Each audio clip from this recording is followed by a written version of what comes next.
Hello, everybody, and welcome back to another episode of the Injuries at the Point podcast. I am your host, Tyler Aaron. If you want to follow me on Instagram or Twitter, it is at TylerAaron65, or you can follow the show's Instagram or Twitter at PenguinsFan65. And in today's episode, we will talk about, is Tristan Jarry on the hot seat? In the next segment, we will talk about what NHL Network has ranked Penguins players in their respective positions, and then we will finish off this episode revisiting some of the best trades the Penguins have made in the last 10 years, and that is all coming up right after this drop.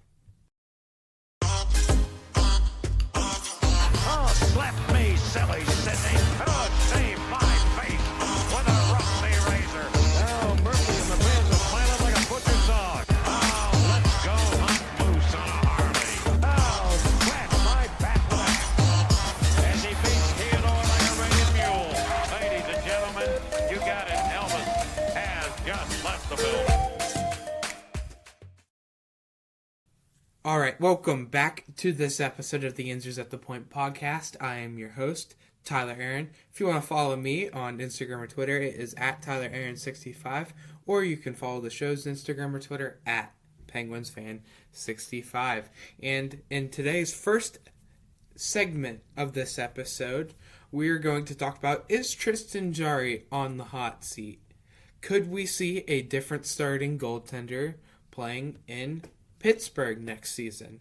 So this season is Tristan Jarry's last year left on his contract at a total cap hit of $3.5 million. Now, overall, since he came into the league in 2016-2017, he's been a great, solid contributor for the Penguins, but I think what puts him on the hot seat is his playoff success. Is not that great. I will be taking a look at his stats through the regular season and compare him to the playoffs in his career. So in his rookie season, 2016-17, he played one game, losing that game with a goals against average of 3.06 goals against average and a save percentage of .880. So overall, not the greatest for his first ever NHL game, but I mean, it's your first NHL game. Usually you're very nervous on that.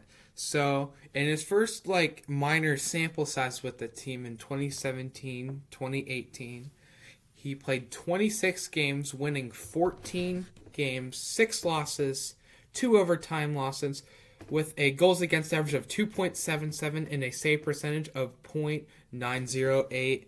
Not to mention, he also had 2 shutouts that season.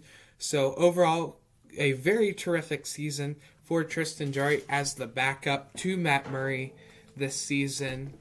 14-6-2. I mean, you can't ask for anything better than that. In 2018-2019, he only played 2 games, winning 0 of them, losing 1, and the other one to an overtime loss, with a goals against average of 3.5 and a save percentage of .887 with 0 shutouts. Now, with that, again, I don't know why his sample size after doing so well in 2017-18, I guess the Penguins staff liked Casey Smith better that season, and Tristan Jarry really spent most of that season in the AHL and on an injury. In the COVID-shortened season, this was the year when he made the All-Star break in St. Louis with Chris Letang. He played 33 games, winning 20 games, 12 losses, 1 overtime loss with a goals against average of 2.43 and a save percentage of .921 with 3 shutouts. Great season. It was way better way back before the first half of the season. That's why he got picked to represent the Metropolitan Division in the All-Star break. And overall, that's a great season. Way better than Matt Murray that season. mostly because Matt Murray did not play well that year.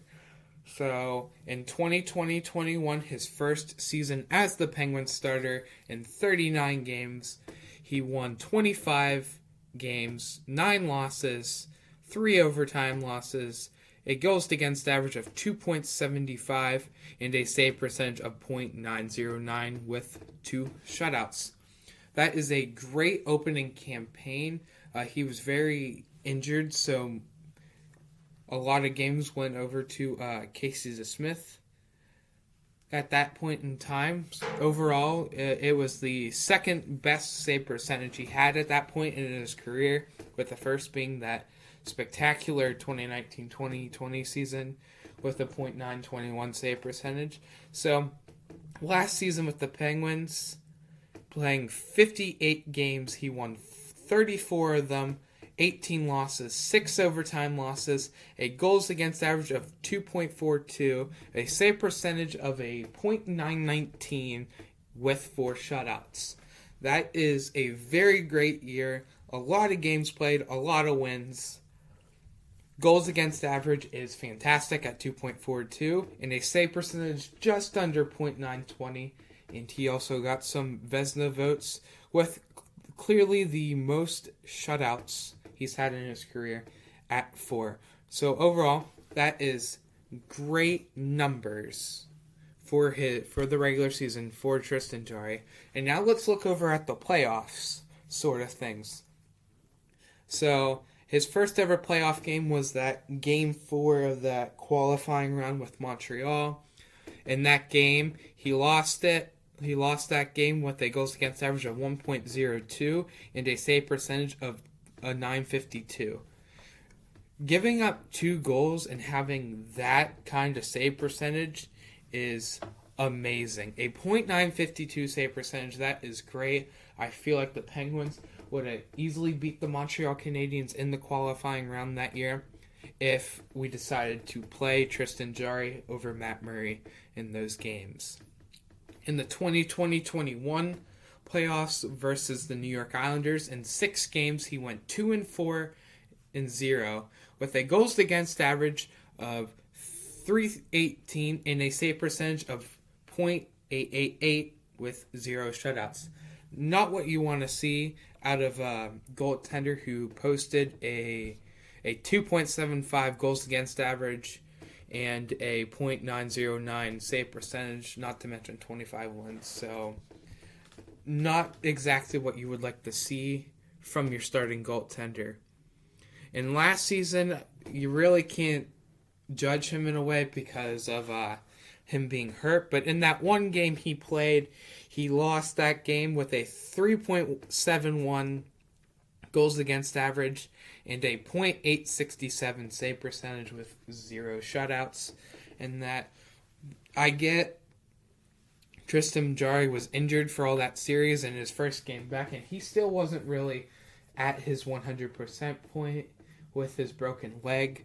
I bet the Penguins are really regretting that with overplaying him last season. But overall with that, it's like if you combine all of his save percentage and his goals against average, it's not really that good. Like his goals against average would average out at around 3, and his save percentage would most likely be a bit under, maybe even a bit over a .900 save percentage. It's overall not what you want to see from your starting goaltender. Tristan Jarry will most likely want a pay raise after this season. I could see him getting north of $5 million. It just depends on what we can see out of Tristan Jarry this season. If he fails to do so, fails to bring the Penguins back to the playoffs, so heck, not even making the playoffs, I think he would be gone after that. Tristan Jarry has to prove this season that he can take the Penguins back to the playoffs and win a playoff series. That is the goal in this scenario. If Tristan Jarry can see that, I think he is here to stay in a Penguins uniform for many years to come down the road.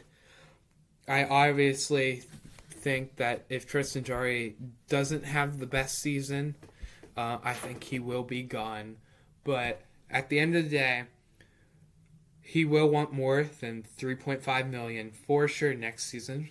But the Penguins are getting Jason Zucker and Brian Dumoulin off the cap next year. They will also be free agents at the end of the year. That frees up $9.6 million in cap space. Plus, if you multiply the 3.5 on top of that, that will average out, I think that's $12.1 million total. They freeing up just by that 3 players. And Tristan Jarry will probably get a contract around $5 million per season, around there.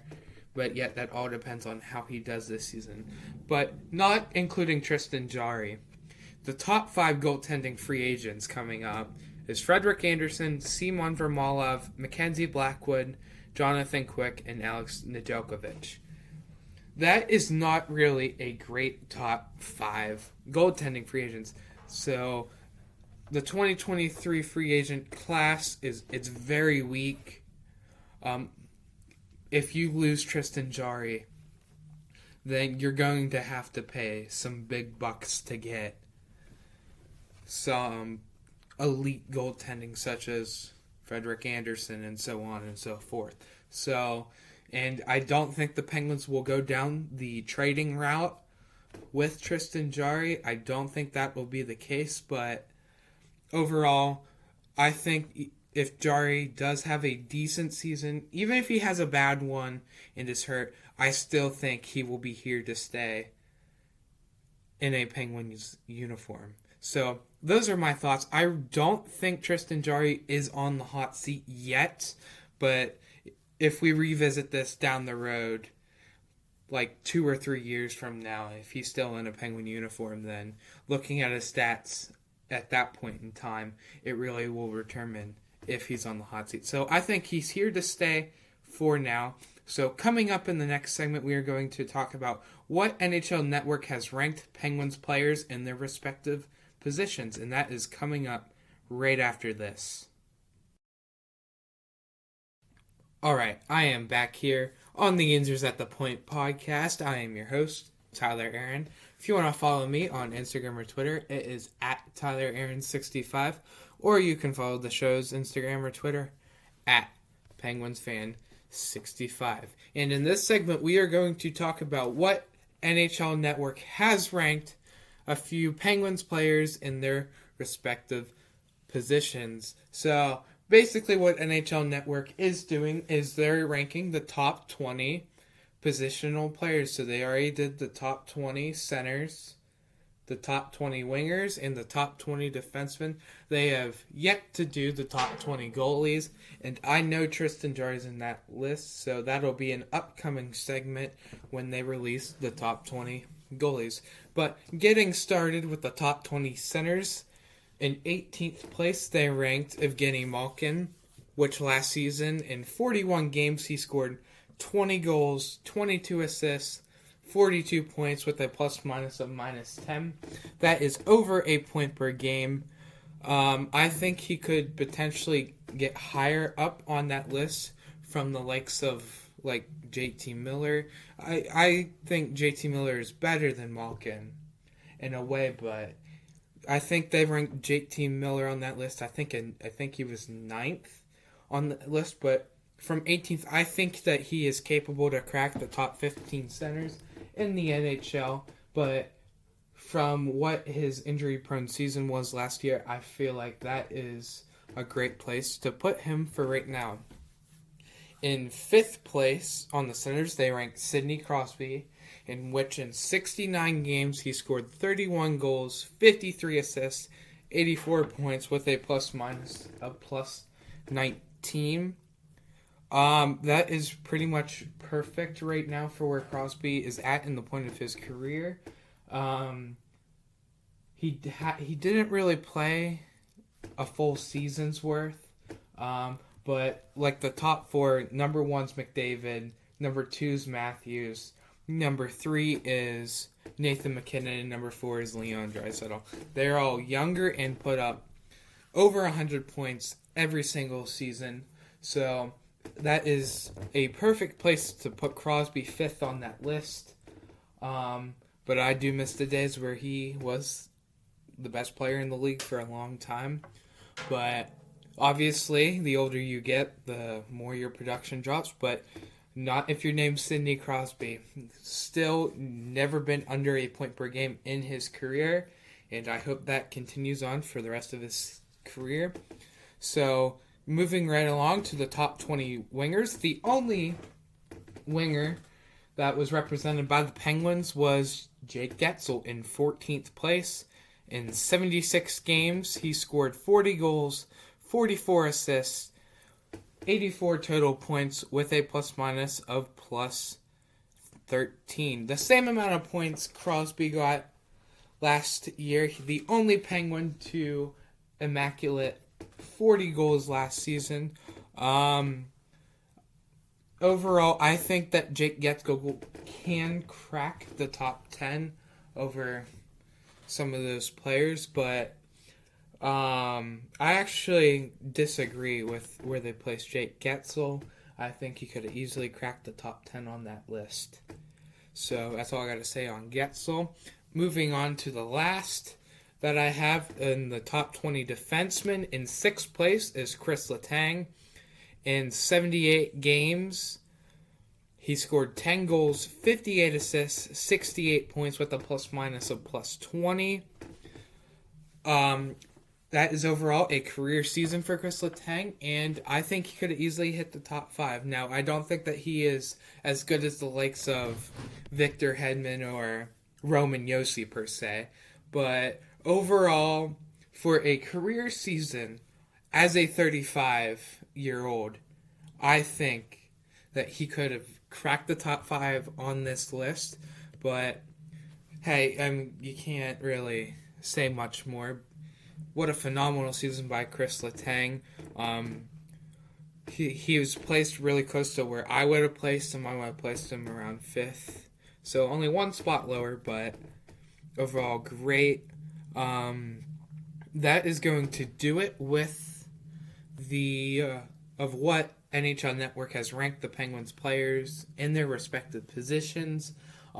Later, when the NHL Network releases their top 20 goalies, I will make a segment on that in the future of where they rank Tristan Jarry, because I know for a fact Tristan Jarry will be on that list. So coming up in the next segment, we are going to revisit some of the best trades the Penguins have made in the last 10 years, and that is coming up right after this. Alright, I am back here on the Inters at the Point podcast. I am your host, Tyler Aaron. If you want to follow me on Instagram or Twitter, it is at TylerAaron65, or you can follow the show's Instagram or Twitter at PenguinsFan65. And to wrap up this episode, we are going to revisit some of the best trades the Penguins have made in the last 10 years.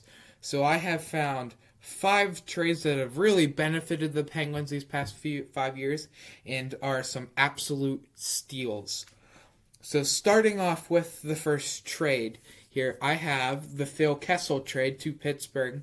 That deal took place on July 1st, 2015, and the Penguins acquired forward Phil Kessel, forward Tyler Biggs, defenseman Tim Erickson, and a second-round pick in the 2016 NHL Draft to Pittsburgh.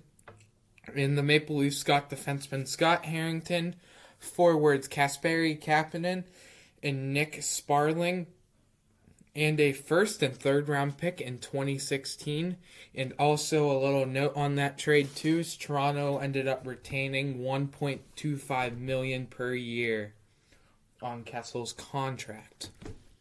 So Phil Kessel was on the Penguins from 2015 to 2019, and in those 4 seasons, he played a total of 328 games for the Penguins, scoring 110 goals, 193 assists, for a total amount of 303 points, with a plus-minus of minus 11.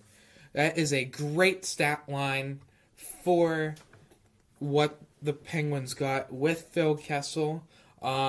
Almost a point per game. He was 25 games under a point per game before he got dealt to Arizona. Tim Erickson ended up later playing with the Capitals later in his career, and I don't know who that second round pick was or any of those draft picks were, so I apologize for that. And pretty much the big piece in this deal was Penguins prospect at the time, Kasperi Kapanen, and he's back on the Penguins now after that trade that went down a few years ago. But overall, a very good production year from Phil Kessel, and what we got out of it was tremendous of what we got out of him. So the next trade we are going to look at is the Patrick Hornqvist deal that sent Patrick Hornqvist to the Pittsburgh Penguins from the Nashville Predators for forward James Neal. Now, his contract extension was about to kick in with James Neal. I think it was a 5-year, $6 million AAV contract, I think it was. And the Penguins was doing a complete roster haul on the team, even though James Neal scored 40 goals that previous season. But boy, what did it turn out for the Penguins. Nashville only had James Neal for a handful of seasons before he got dealt from Nashville to Vegas in the expansion draft.